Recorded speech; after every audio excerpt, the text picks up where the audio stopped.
Saya bertanya kapan pernikahan itu, dan menantu saya menjawab, "Kami menikah kemarin." Saya masih bisa mendengar nada suaranya, datar dan dingin, seperti ia mengumumkan waktu pengambilan laundry, bukan memberitahu seorang ibu bahwa anaknya telah menjadikan orang lain pusat hidupnya. Ketika telepon itu berdering, saya sedang duduk di kursi malah saya, yang dulu kami pilih bersama, dengan kain yang lembut dan busa yang tahan lama. Di dekat kaki saya ada kacang yang belum tersentuh dari sore sebelumnya. Cangkir teh telah dingin, dan lemari di sudut kamar tetap menampung gaun merah jambu yang saya belikan untuk ulang tahun Max beberapa tahun lalu. Saya berpikir entah apa yang salah dengan telinga saya. "Max," saya bertanya, berharap suaranya yang biasa, hangat, ada di sana. Sebaliknya, Lena menjawab, suaranya rapi, seperti naskah yang telah dilakukan latihan berulang. "Kami menikah kemarin, hanya orang spesial." Kalimat itu merobek sesuatu di dalam saya yang tidak saya tahu masih ada. Harga diri yang manis dan rapuh yang selama ini saya biarkan padam pelan karena saya tidak ingin memulai konflik, karena saya pikir tugas seorang ibu adalah memberi.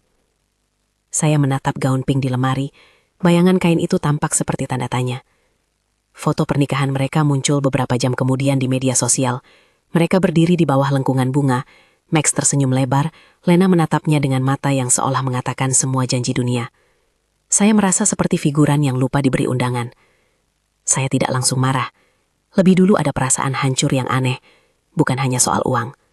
Selama 3 tahun terakhir, saya menjadi sumber yang tak terlihat. Setiap bulan saya memindahkan sejumlah uang untuk sewa mereka, mengantar furnitur, membayar kebutuhan yang mereka klaim tanpa malu. Saya menyangka itu bagian dari cinta.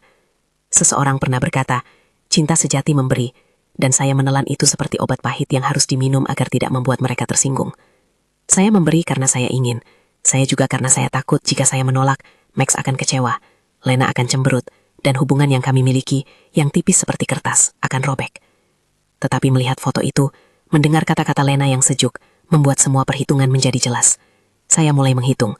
Saya membuka buku catatan tua saya, yang selama ini berisi nama-nama penerima transfer dan tanggal. Saya tidak pintar menghitung uang.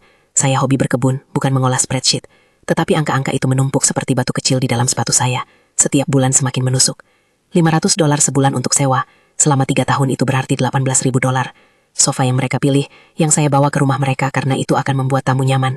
Biayanya $2.400. Perangkat dapur, hadiah ulang tahun. Beberapa kali saya membayar tagihan listrik mereka ketika Max bilang gajinya telat. $3.200. Saya menuliskan semuanya. Setiap angka saya catat. Setiap transfer otomatis saya tandai. Pada akhir malam, totalnya tertera jelas seperti cacat pada kaca. $33.400.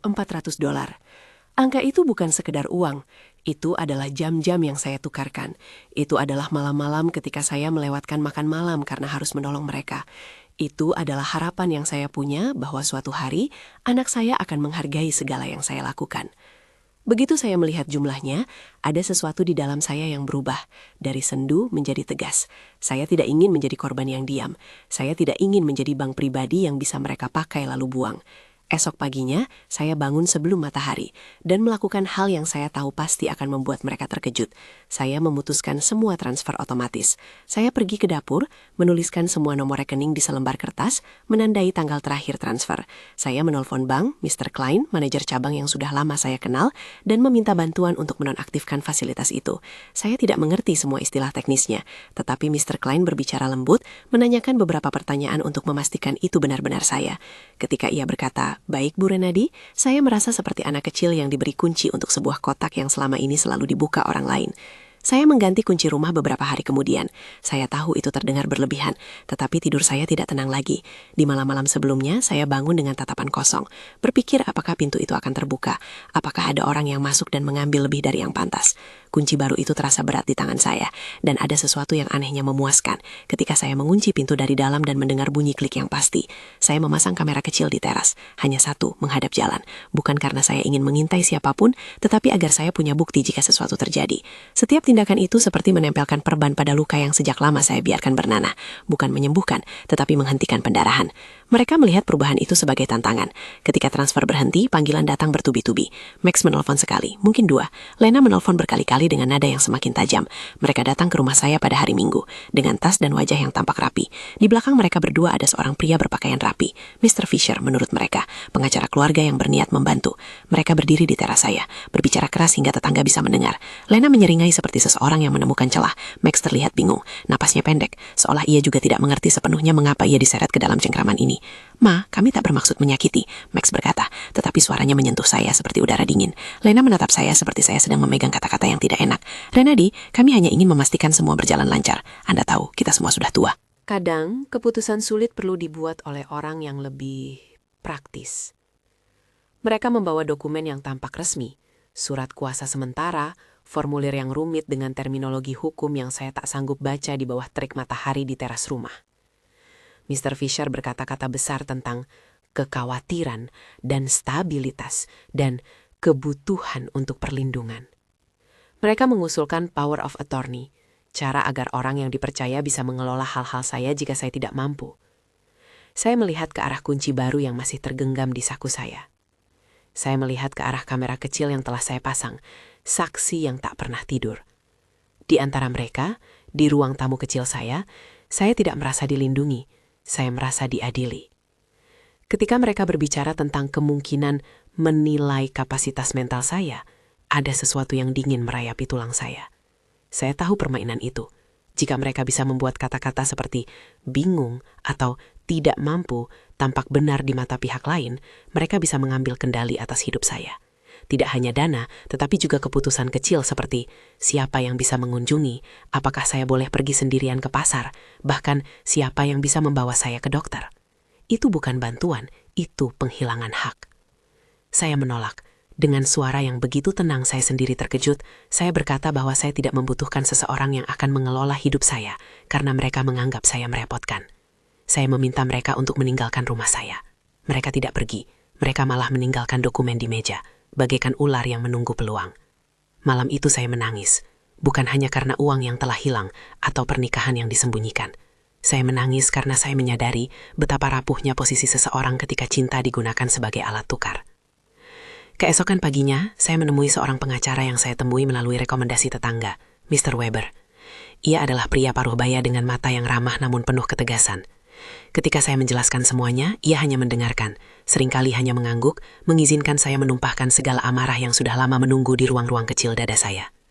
Saya memberikan salinan bukti transfer, catatan pengeluaran, foto-foto barang yang saya belikan, pesan teks, dan tentu saja foto pernikahan yang Lena pamerkan di media sosial. Mr. Weber mengangkat alisnya satu kali ketika saya menyebut jumlah $33.400. Ia tidak berkata, "Kamu pasti menang," atau "Itu mudah." Ia berkata, "Kita akan mengumpulkan bukti. Kita tak akan menundukkan kepala." Kata-kata itu memberi saya sedikit peta. Saya mulai mengumpulkan dokumen, bukti transfer dari rekening bank, tanda terima, foto sofa di ruang keluarga mereka, nota toko furnitur, bukti pembayaran listrik yang pernah saya bayarkan untuk mereka.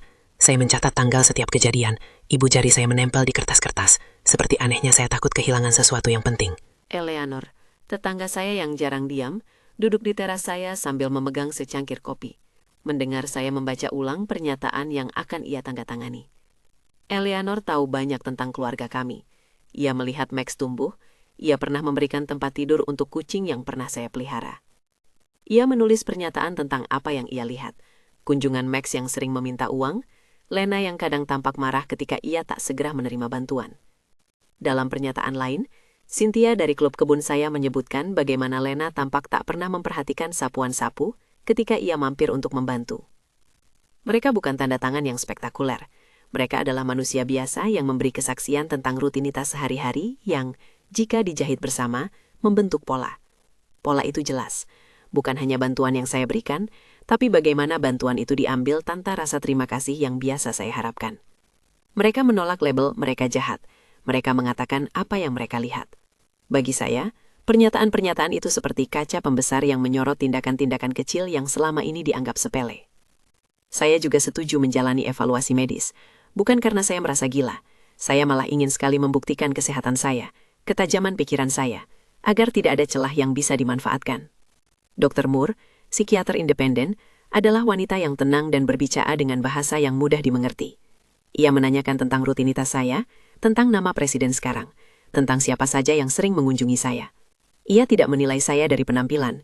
Ia menilai dari jawaban-jawaban kecil yang saya berikan, bagaimana saya mengatur waktu, bagaimana saya mengelola pembayaran listrik yang saya lakukan sendiri, bagaimana saya mengingat sesuatu yang terjadi beberapa bulan lalu.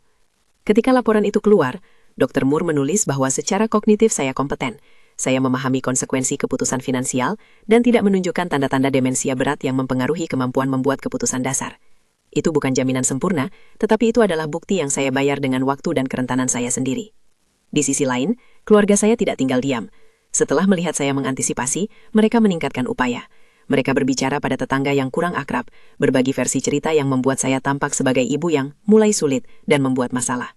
Beberapa tetangga yang jarang melihat kami, termasuk Mr. Davis, memberi pernyataan yang kurang menguntungkan, bahwa saya sering bingung, bahwa saya kadang lupa nama mereka. Pernyataan yang mengandung butiran kebenaran, namun dibesar-besarkan.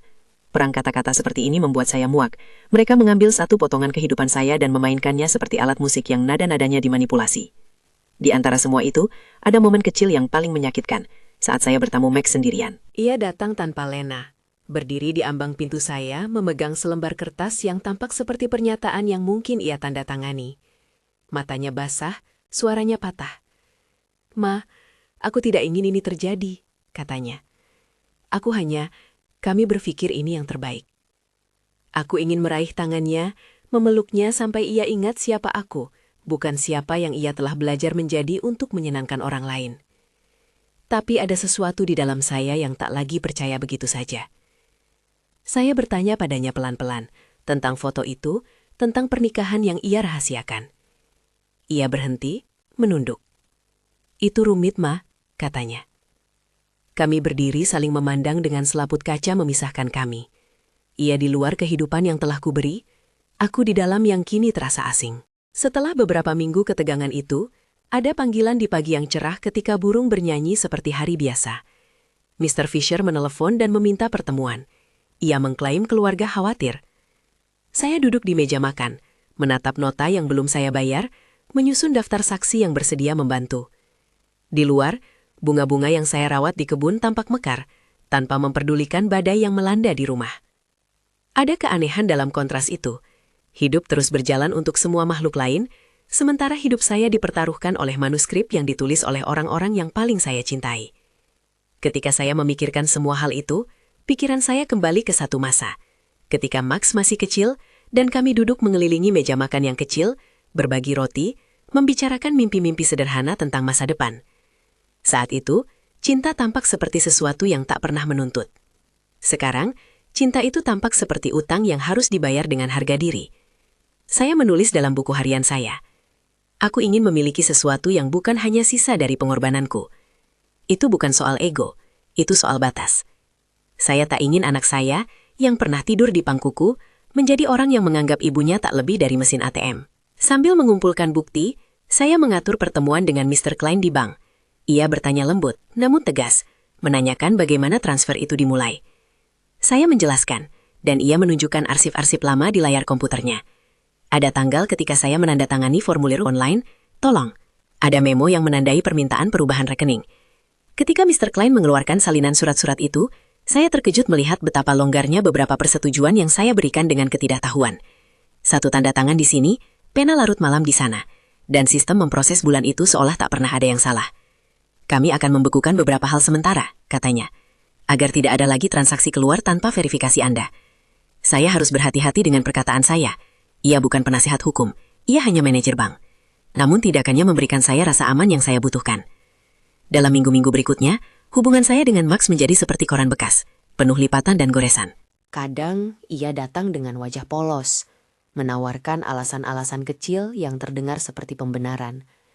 Kadang ia menghilang sendiri selama berhari-hari, menelpon hanya untuk menanyakan uang. Di saat-saat ketika ia hadir tanpa drama, saya masih melihat anak kecil yang mencuri biskuit dari toples, yang tertawa renyah ketika saya menceritakan cerita bodoh. Namun tawa itu semakin jarang. Saya merindukan versi Max yang bisa berbicara tanpa perlu membentengi diri.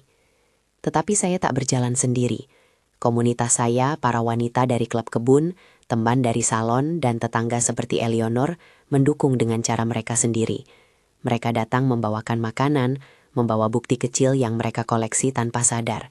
Misalnya foto Max dan Lena di toko furnitur, keterangan tentang kunjungan tak terduga, pesan yang mereka lihat di layar ponsel ketika Max lupa mengunci profilnya. Mereka juga menjadi saksi bahwa saya sering mengunjungi bank sendiri, menelpon listrik, membayar sendiri pajak kecil yang tak pernah sempat saya hitung. Solidaritas kecil ini terasa seperti selimut tebal di tengah malam. Kesadaran saya bukanlah mengenai balas dendam. Saya ingin kembali menjadi Renadi yang bisa berjalan pagi tanpa merasa was-was, yang bisa membeli benih bunga tanpa bertanya pada suara di kepala yang bertanya apakah uang itu lebih baik disimpan untuk keperluan anak yang tak pernah cukup. Keputusan saya untuk menghentikan transfer bukanlah tentang menghukum Max, melainkan tentang menjaga sisa-sisa hidup yang masih saya miliki. Saya tahu ada kemungkinan mereka akan menempuh jalur hukum yang jauh lebih besar, upaya untuk menempatkan saya di bawah perwalian, klaim lain yang bisa merampas kemandirian saya. Saya tidak tahu apakah saya siap untuk semua itu. Malam sebelum pengajuan dokumen itu, saya duduk di meja kerja saya, menatap tumpukan kertas yang telah saya kumpulkan, nota, foto, pernyataan tetangga, catatan bank. Ada satu surat yang belum saya buka, panggilan untuk pertemuan yang dikirim oleh Mr. Fisher, yang memberi kesan bahwa mereka akan melanjutkan langkah hukum demi kebaikan saya. Di bawah lampu meja bayang-bayang berpadu dengan kenangan.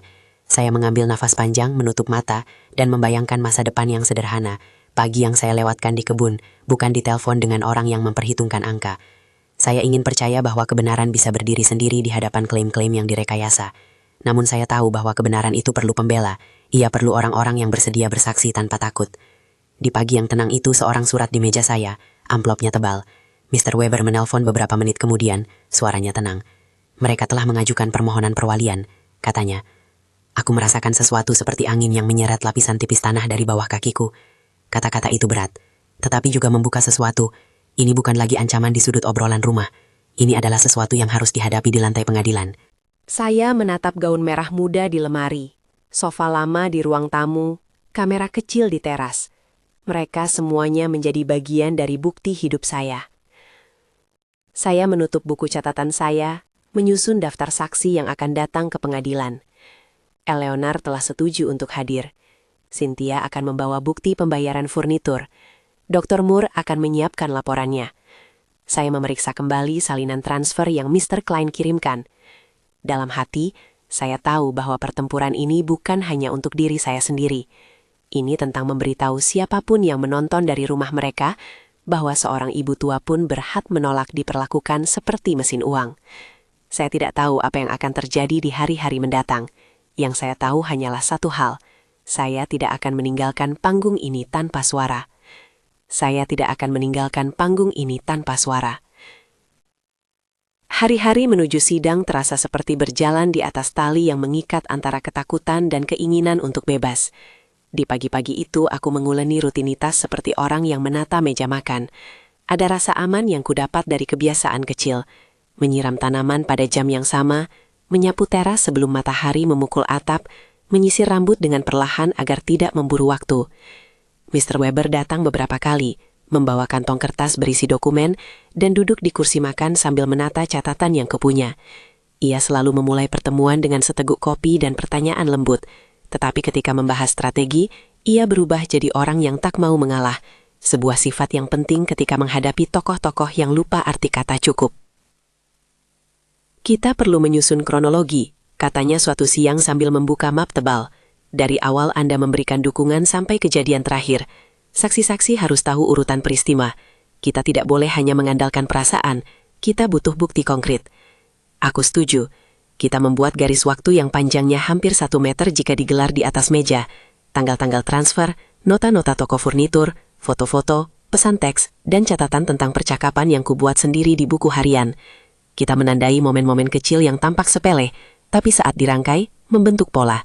Kunjungan tak terduga ketika tagihan menumpuk, permintaan uang yang tiba-tiba setelah gaji terlambat, dan pergantian nada ketika Lena menerima sesuatu yang kuberikan dengan dingin tanpa ucapan terima kasih. Dalam minggu-minggu persiapan itu, aku mendapat kekuatan sedang dari hal-hal paling sederhana. Masakan tetangga yang datang di malam hari, cleans tegas dari tangan Eleonor saat ia menemuiku sebelum persidangan, pesan singkat dari Cynthia yang hanya berisi emotikon bunga dan kata percaya diri. Solidaritas ini terasa seperti simpul yang menahan aku agar tidak terjatuh saat gelombang emosi datang. Hari persidangan pertama tiba dengan matahari yang tampak biasa, tapi suaranya seperti detik yang menimbang. Pengadilan berada di gedung berwarna krem. Berderet tangga yang membuat lututku bergetar ketika aku menaikinya.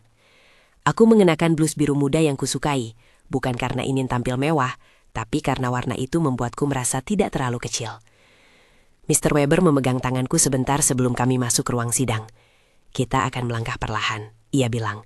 Kebenaran punya ritme sendiri. Ruang sidang dipenuhi orang-orang yang langsung terasa asing dan akrab. Beberapa tetangga yang datang untuk mendukung, wajah-wajah yang kukenal dari klub kebun, dan tentu saja Max dan Lena, duduk di barisan paling depan bersama Mr. Fisher yang terlihat sangat rapi dalam setelan gelapnya. Ada juga Mr. Klein yang duduk di bangku saksi hampir tenang. Ia bukan tipe yang mencari sorotan, namun hari itu ia membawa koper berisi arsip bank yang penting. Ketika hakim, Judge Mueller, memintaku untuk maju dan berbicara, aku merasakan bagaimana suara orang-orang di ruang itu secara halus mengarahkan fokus pada diriku. Aku menarik nafas dan berbicara dengan pelan, memilih kata-kata seperti petugas pos yang menaruh surat pada rak yang benar. Aku memberi bukan karena takut, kataku. Aku memberi karena aku percaya. Tapi aku tidak pernah membayangkan hadiah-hadiah itu menjadi alasan seseorang menyembunyikan bagian penting dari hidup mereka dariku. Aku tidak mengeluarkan semua angka pada saat itu. Beberapa sudah tercantum dalam berkas, tetapi aku menjelaskan bagaimana setiap transfer yang kubuat pada akhirnya bukanlah bentuk cinta, melainkan pola yang mengambil ruang dari hidupku. Judge Miller mendengarkan dengan wajah yang tak mudah dibaca. Matanya seperti dua lampu sorot yang menenangkan sekaligus menguji. Giliran saksi dibuka. Salah satu momen yang paling menentukan adalah ketika Mr. Klein maju. Di luar perannya sebagai pegawai bank, ia adalah pria yang kuanggap sebagai perantara yang tak sengaja membantu mengungkap seberapa sering aku memberikan akses. Ia menjelaskan, tanpa bermaksud menyudutkanku, bahwa ada beberapa transaksi yang terekam sebagai transfer otomatis, setup yang mudah dibuat pada malam ketika aku lelah dan takut menolak permintaan mereka. Ia menunjukkan dokumen yang memperlihatkan tanda tangan dan beberapa permintaan perubahan rekening yang diinisiasi dari ponsel. Saat itu aku merasa malu karena melihat betapa rentannya aku telah dibuat. Namun Mr. Klein juga mengatakan sesuatu yang menguatkan. Bank memiliki catatan, dan catatan itu bisa menjelaskan cerita. Kemudian giliran Eleanor. Ia naik ke podium dengan selembar kertas berkedut di tangan. Ia bercerita tentang kunjungan-kunjungan Max yang sering datang dengan alasan, tentang cara Lena menutup telepon ketika ada uang dibicarakan, tentang malam ketika Max meminjam panci untuk pesta kecil yang tidak pernah disebutkan kembali. Ketika Eleanor berbicara, aku merasakan kehadiran tetangga-tetangga lain di belakangnya. Suara-suara yang selama ini tak terdengar kini bersatu menjadi bukti yang tak bisa diabaikan. Saksi lain, Cynthia, membawa tumpukan nota toko furnitur. Ia memperlihatkan foto sofa yang kubeli untuk mereka. Foto itu menampilkan sofa baru yang ditata rapi di ruang tamu mereka, tanpa jejak rasa terima kasih yang kuingat pernah ada di wajah Max waktu kami pergi memilih sofa itu di malam yang dingin.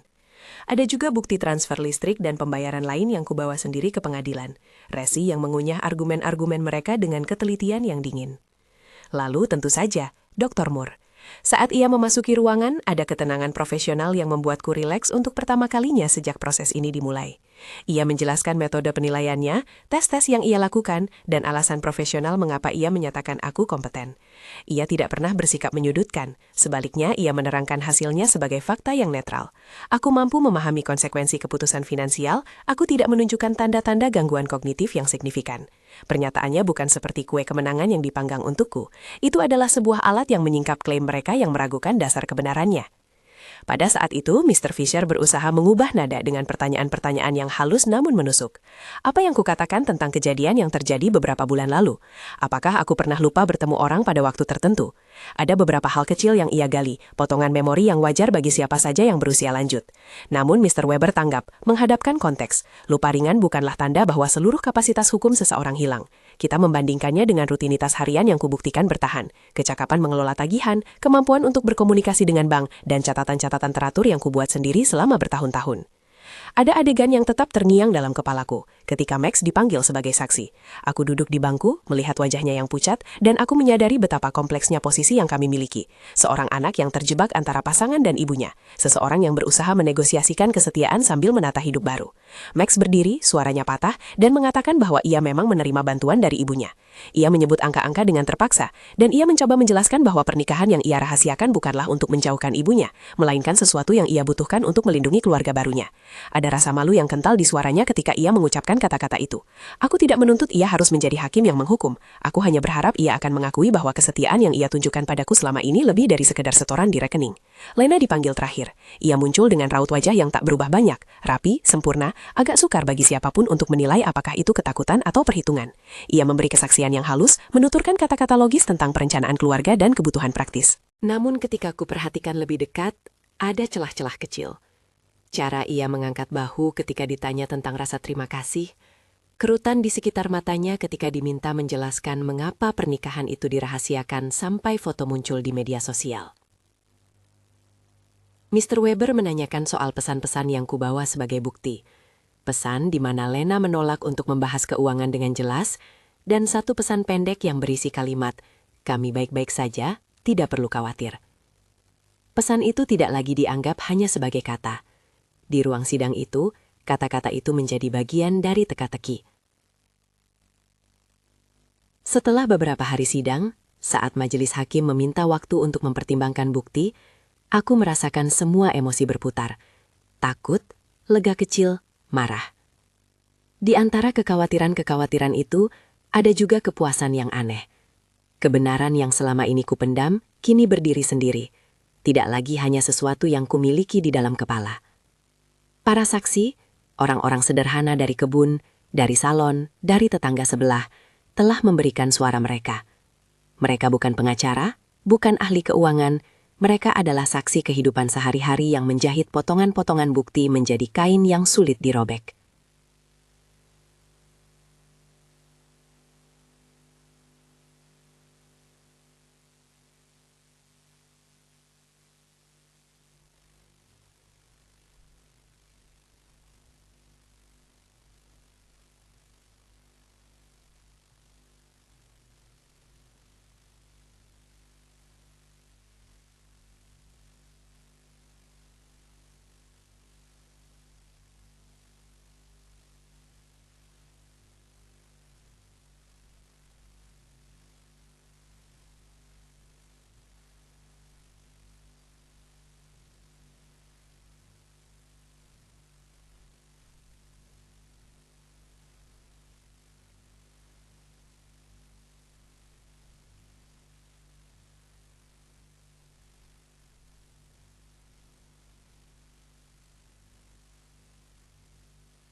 Aku mengganti hal-hal praktis, mengatur rekening dengan cara yang lebih aman, mengatur pembayaran rutin yang memang untuk kebutuhanku sendiri, dan memeriksa daftar siapa yang boleh mengakses informasi pribadiku. Aku tidak mengubah semua kebiasaan yang kulakukan sejak lama. Aku masih menanam bunga di pagi hari dan menaruh secangkir kopi di luar untuk burung-burung yang mampir. Namun ada kebanggaan halus dalam melakukan hal-hal itu dengan rasa aman. Aku tidak lagi melakukan transfer malam-malam karena rasa iba semu atau rasa bersalah yang dipaksakan. Keputusan lainnya muncul secara alami. Aku mempertimbangkan menjual rumah yang selama ini menampung semua memori. Benda-benda yang tadinya terasa seperti beban, kini menjadi pilihan. Rumah itu penuh dengan perabot yang berbicara bahasa masa lalu. Sofa yang pernah kami dudukan bersama saat Max kecil, meja makan berbekas kala umur-umur kami. Menjual rumah bukan berarti melupakan. Ia adalah upaya untuk memulai bab baru di tempat yang udara dan kebisingannya berbeda. Setelah beberapa diskusi dan perhitungan yang tak sebentar, aku putuskan untuk melepaskan rumah itu. Mr. Weber membantu memfasilitasi semua proses administratif. Lagi, bukan memberi nasihat hukum publik untuk penonton, tetapi menuntun saya pada keputusan yang membuat saya merasa bebas. Ketika rumah itu terjual, aku merasa seperti seorang yang menyandarkan buku cerita lama ke rak dan mengambil buku baru dengan sampul kosong. Aku menggunakan sebagian uang yang kuterima untuk sesuatu yang kuanggap sebagai perayaan kecil. Sebuah perjalanan singkat bersama beberapa teman lama ke sebuah kota di pesisir, di mana kami bisa berjalan di pantai tanpa berpikir tentang catatan keuangan yang menumpuk di meja. Bagian lain dari uang itu, sebagian yang lebih besar, kusumbangkan ke organisasi lokal yang membantu lansia menghadapi penyalahgunaan finansial. Aku ingin agar pengalaman yang kupunya tidak terjadi lagi pada orang lain tanpa memiliki akses pada sumber daya dan dukungan. Ada saat-saat ketika aku duduk sendiri di kamar hotel, melihat laut yang tak pernah marah, dan berpikir tentang apa arti cinta yang benar. Aku ingat bagaimana aku dulu memahami cinta sebagai memberi tanpa batas. Kini aku tahu ada batas yang sehat, memberi yang memberdayakan, bukan memberi yang merenggut martabat. Aku menulis surat untuk diriku sendiri yang akan kubaca ketika perasaan lelah datang kembali. Kamu layak mendapatkan kehidupan yang aman. Kamu berhak menentukan kapan memberi, kepada siapa, dan berapa banyak. Hubungan dengan Max tetap kompleks. Ada upaya komunikasi yang perlahan-lahan kami bangun kembali, bukan dengan romantisasi masa lalu, melainkan dengan batas-batas yang jelas. Ia mengunjungi secara berkala, dan ada percakapan yang awalnya terasa canggung, kini mulai mengarah ke pengakuan kecil-kecil, permintaan maaf yang tak lengkap, kata-kata syukur yang polos. Ia belum menjadi seperti dulu sepenuhnya. Mungkin itu memang tidak mungkin. Namun, aku menyadari bahwa memaafkan bukan berarti melupakan atau membuka akses lagi. Itu berarti mengurangi kebencian yang bisa makan hatiku sendiri. Di satu sore ketika ia datang membawa setumpuk perbaikan kecil di rumah baruku, kami duduk di teras sambil minum teh. Ia menunduk dan berkata, "Ma, aku melakukan kesalahan. Aku belajar dari itu. Aku tidak bisa menggantikan yang hilang, tapi aku ingin membantu memperbaiki yang masih ada."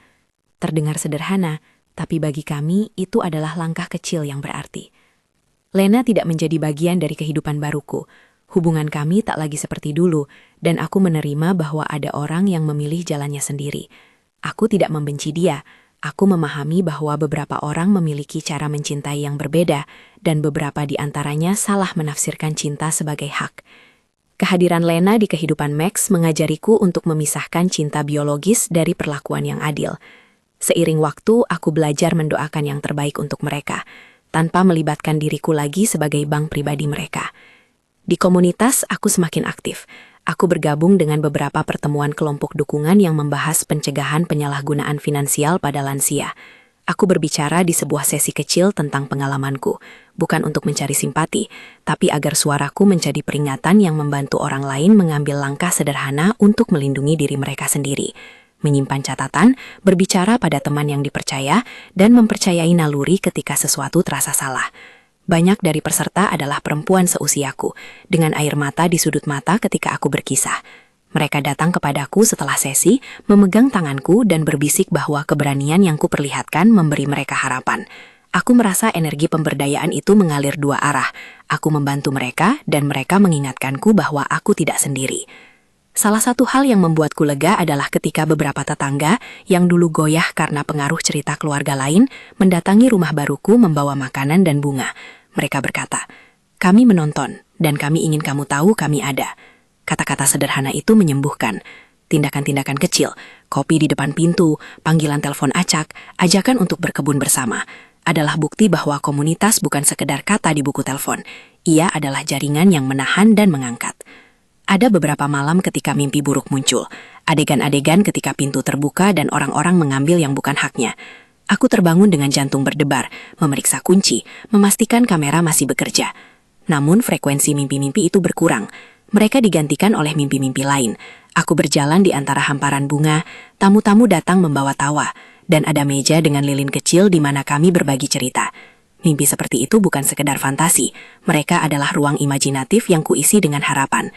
Dalam perjalananku yang pelan itu, aku mulai menulis lagi.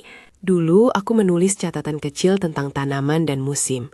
Sekarang aku menulis tentang pengalaman hidup yang menyakitkan namun penuh pembelajaran. Menulis memberikanku salah satu cara untuk merapikan benang-benang emosi. Menulis tentang kehormatan diri, tentang artinya menjaga batas, tentang bagaimana memberi tetap bisa menjadi tindakan mulia bila dilandasi kebijaksanaan. Aku mengirim beberapa artikel pendek ke sebuah majalah komunitas, dan beberapa dimuat. Pesan-pesan itu mendapat tanggapan. Beberapa pembaca mengirim email berisi cerita serupa yang mereka alami atau takutkan. Aku menjawab satu persatu, tidak sebagai penasihat hukum, tetapi sebagai sesama yang pernah berjalan di jalan yang sama. Suatu sore, aku menerima surat dari sebuah organisasi yang kudonasi. Di dalamnya ada ucapan terima kasih dan laporan tentang program yang didanai sebagian oleh sumbanganku. Mereka menyelenggarakan lokakarya pengelolaan keuangan untuk lansia, mengajarkan cara mengamankan akses perbankan, dan membuat surat wasiat sederhana. Membaca laporan itu membuat dadaku hangat. Cerita hidupku, yang pahit dan melelahkan, sekarang menjadi alat untuk mengubah sesuatu yang lebih besar. Bukan sekadar pembalasan, tetapi penyaluran pengalaman menjadi pembelajaran kolektif. Ada juga momen-momen lucu yang kembali ke hidupku. Sebuah kenangan manis saat aku mencoba belajar menggunakan smartphone baru. Seorang teman muda di klub kebun yang bekerja sebagai barista di kafe kecil datang dan mengajari aku cara mengatur pengingat pembayaran yang tidak terhubung ke transfer otomatis untuk orang lain. Kami tertawa saat aku salah menekan tombol dan memesan 2 cappuccino secara tak sengaja ke alamat yang salah. Kesalahan kecil itu terasa seperti latihan kembali menjadi manusia normal, bukan korban yang selalu waspada. Akhirnya, aku menemukan sebuah studio kecil di pusat kota, tempat aku mengambil kelas melukis. Di sana, di antara kanvas kosong dan cat yang bau, aku menemukan cara baru untuk mengekspresikan apa yang selama ini kusimpan. Lukisan-lukisan pertamaku tampak canggung, garis-garis yang goyah, warna-warna yang berani namun belum menyatu. Namun ada kebebasan di setiap sapuan kuas. Lukisan tentang taman yang kucintai, tentang meja makan lama yang kini tinggal kenangan, dan tentang orang-orang yang pernah membantu. Semuanya menjadi bagian dari koleksiku. Pada pameran pertama kecil yang kubuat bersama teman-teman, seseorang membeli salah satu lukisanku dan berkata bahwa karya itu mengingatkannya pada ibunya. Aku menangis di ruang pamer, tapi kali ini air mata itu adalah terima kasih, bukan luka. Dalam banyak hal, hidupku menjadi definisi ulang dari apa yang selama ini ku kenal. Aku bukan lagi hanya ibu yang memberi. Aku adalah Renadi yang memilih untuk hidup dengan batasan penuh martabat. Aku adalah wanita yang belajar bahwa kasih sayang yang sejati tidak menuntut pengorbanan yang melunturkan harga diri. Aku belajar mengatakan tidak tanpa merasa berdosa. Dalam proses itu, aku juga belajar bahwa memberi tetap mungkin. Namun, memberi itu haruslah pilihan, bukan kewajiban yang diambil paksa. Saya ingin berbicara pada siapa saja yang menonton sekarang. Jika cerita ini menyentuh Anda, jika ada getar kecil yang membuat Anda mengaitkan pengalaman sendiri, tolong bagikan di kolom komentar. Cerita kita kadang memberi keberanian pada orang lain. Dan jika Anda mengenal seseorang yang mungkin berada dalam situasi serupa, lansia yang diminta menjadi sumber finansial tanpa penghargaan, pertimbangkan untuk membagikan sumber daya, atau setidaknya memberi kata-kata dukungan. Dukungan kecil seringkali menjadi perbedaan besar. Ada banyak hal yang tidak bisa kubagikan di sini. Detail kecil yang hanya menjadi milik beberapa orang. Urusan yang masih rapuh. Namun, ada satu kebenaran yang sederhana. Saya telah belajar untuk memeluk hidupku sendiri kembali. Saya berhenti menunggu pengakuan dari orang-orang yang memilih jalan berbeda dan lebih memilih membangun jaringan yang melindungi dan merayakan hak-hak lansia. Saya tidak memerlukan kebesaran atau pengakuan publik. Cukup memiliki ruang di mana saya bisa membeli benih bunga tanpa hati dagang, di mana saya bisa tertawa tanpa perhitungan, di mana aku bisa memutuskan sendiri apa yang terbaik untukku. Kadang, ketika aku duduk di balkon dengan secangkir teh, aku memikirkan tentang pernikahan Max yang ia rahasiakan. Aku tidak lagi memegang dendam, aku memegang pelajaran. Ada kalanya aku masih merasakan sakit ketika melihat foto mereka lewat media sosial.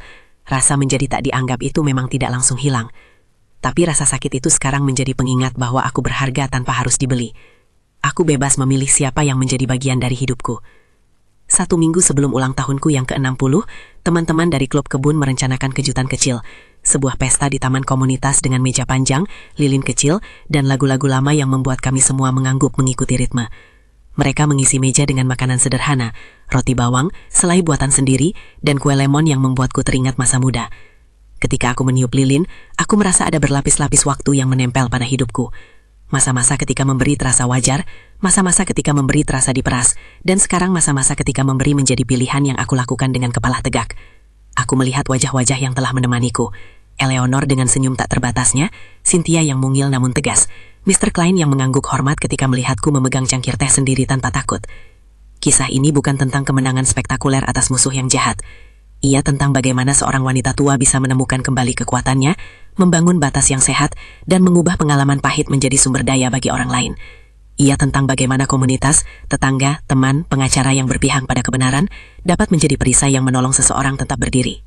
Jika Anda membaca sampai sini, terima kasih telah memberi waktu mendengar ceritaku. Jika kisah ini menggerakkan Anda, tinggalkan komentar. Bagikan pengalaman Anda atau sebar cerita ini agar orang tahu. Kasih sayang tak boleh menjadi alat untuk menindas. Martabat harus dijaga. Bila Anda ingin mendukung organisasi yang membantu lansia menghadapi penyalahgunaan finansial, cari organisasi lokal yang terpercaya. Mereka membutuhkan sukarelawan, perhatian, dan dana agar bisa terus memberi bantuan nyata. Saya menutup cerita ini dengan sebuah harapan. Semoga tidak ada lagi yang merasa dipaksa memberikan hidupnya demi cinta yang salah dimaknai. Semoga setiap orang tua punya suara, punya ruang untuk berkata cukup, dan punya komunitas yang siap menampung ketika mereka memilih untuk melangkah keluar dari pola yang merugikan. Dan bagi anak-anak yang menonton, semoga cerita kami menjadi cermin. Koreksi bukanlah penghinaan, tetapi panggilan untuk mengingat kembali asal kata keluarga yang seharusnya menyayangi, bukan memanfaatkan. Hidupku berlanjut. Aku menanam benih baru setiap musim, melukis, menerima tamu, dan sesekali membuka album foto hanya untuk mengingat betapa kuatnya perubahan sederhana dapat membuat hidup berbeda. Dan ketika jarum jam terus berputar, aku tersenyum, bukan karena tidak pernah terluka, tetapi karena aku memilih untuk berdiri lagi, memilih martabat, dan memilih kebebasan untuk menjadi diriku sendiri.